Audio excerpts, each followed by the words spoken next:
You suck.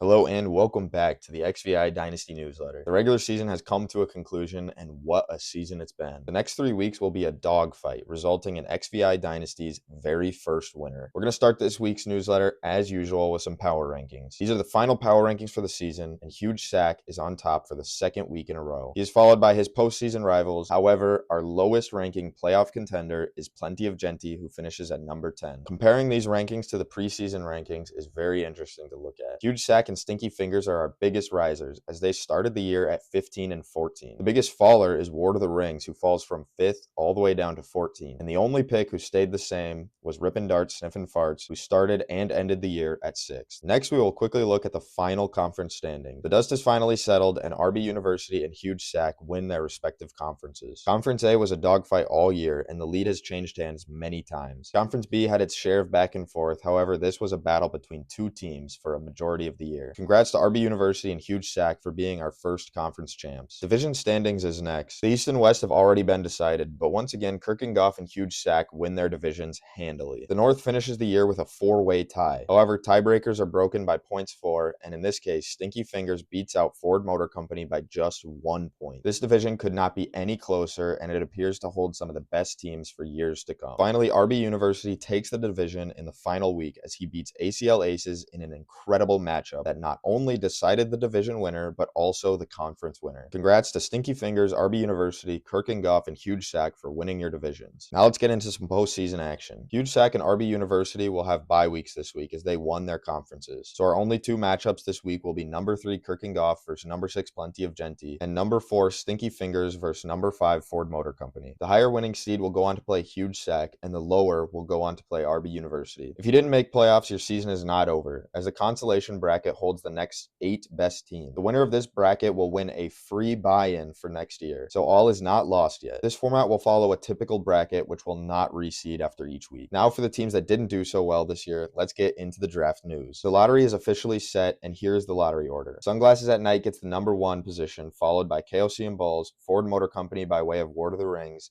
Love is Golden, Pizza Boys, and ACL Aces, who snuck in for the last lottery pick. Picks 7 through 10 are also now set. At number 7 is Love is Golden via 911, followed by Rippin' Darts, Sniffin' Farts, Devon Shower Handle, and Plenty of Genty via Read About Tracy's Cups. Now for what you have all been waiting for. The lottery odds are here. This chart shows the odds for each possibility at your pick position. If you want to read through it, pause the video now because we're moving on. Recording history is always fun, so these stats will be kept in the league history and records vault. There will be other stats and records kept, such as franchise, division, and conference records. However, that will be kept in the vault, which will be shared with you all as it's too much for a newsletter. Finally, we wanted to reach out to each of the playoff teams and get a word from their GMs about how they felt this season went for them and how they are feeling about the playoffs moving forward. Here's what they had to say. What's going on? This is the commissioner of the Ford Motor Company. What a year it was. Inaugural year for the team. I think we drafted quite well here this past season. Got an amazing trade-off with getting Drake May off of Brett. Thank you, Brett. I can guarantee you're not going to get Drake May in this draft with that pick that I gave you. But it was a great start for us. Started off really fast. Got a lot of playmakers around. Had some injuries this year. Wasn't great with the receiving core. Shakir, he came through, which was great, but still down Garrett Wilson this year. The Jets have been shitty, so fuck that. Same with the Ravens. They've been ass too. Shout out to my boy Devin. They suck this year, and Flowers hasn't been great until he was last week. But you know what? We made the playoffs. We were number 1 going into last week in scoring, and 2 for points against. Really bad pull for the team, but we made the playoffs, 5 seeds, so super excited about that. We squeaked in last week. Having down CMC, Drake May, and some other gremlin, but we made it, so we're here. I feel pretty good about it. Definitely one of the highest scoring teams, and we welcome any opponent this year. So hopefully we can bring home the ship to the boys in Ford Motor Company. It's always good to make the playoffs in your first year as a team. I think that the first year we've had a solid season. We kind of thought from the beginning that we would have a chance at making the playoffs and making a run. Obviously, some injuries have taken a toll on our overall roster, but I think we're in a good spot right now and could make a deep run. Hopefully win it all in the end. It was nice to win the division, especially beating some teams that you're kind of familiar with. It's always good having those bragging rights, and hopefully continue having those bragging rights moving forward as we move forward and try to win a championship this year. All right, questions. Yes. How do we feel about the regular season? I think we feel really good about it. In the inaugural season here, taking the 3 seed, we've been floating around the top all year long. Haven't been able to find a way to get into that 1 spot yet, but that's what the playoffs are here for, right? Yes. How do we feel about our chances in the playoffs? Yeah, we feel really good. Like I said, we got that 3 seed. We've been floating around the top. We got plenty of Jenny in the first round here. We saw them last week. Lost one to them, but we got them earlier in the season. We had some load management and resting some guys last week, so we'll be full throttle this week. They've got a little banged up. They got a 44-year-old quarterback on the roster now, so I think we feel pretty good about that.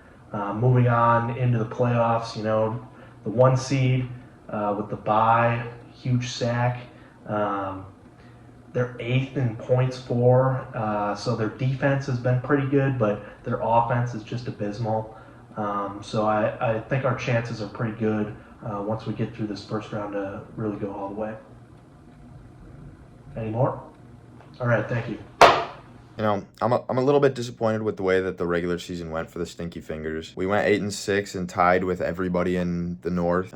We only won the division by 1 point. That's just not going to be acceptable in the North. I think it's a very strong division, and we're in a very strong conference, so we just have to be better than that. Fortunately, we did win the division, and we made playoffs. But we're just going to have to do better, and job's not finished. We got Ford Motor Company as our first opponent in the playoffs, and it is going to be a tough matchup. He's the second highest scoring team, and it is by 1 point. We both have over 2,100 points scored this year, and it's going to be a shootout. I think that this is the real championship right now, is this matchup, and if I can win this one, there's nobody else that really can hold a candle to us. So we win this one, we win out, get the job done, go home, have a beer. Hey guys.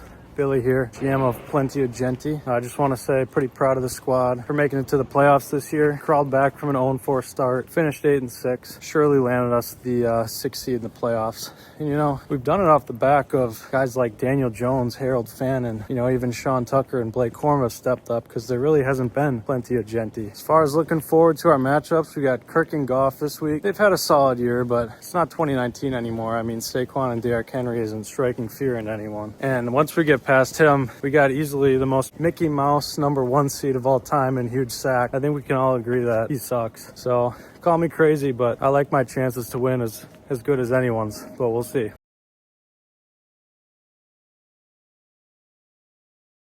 That's going to be it for the final regular season newsletter of the year. Playoffs is an exciting time, and now nearly every team still has something to fight for. Good luck in round 1, and we'll see you next week.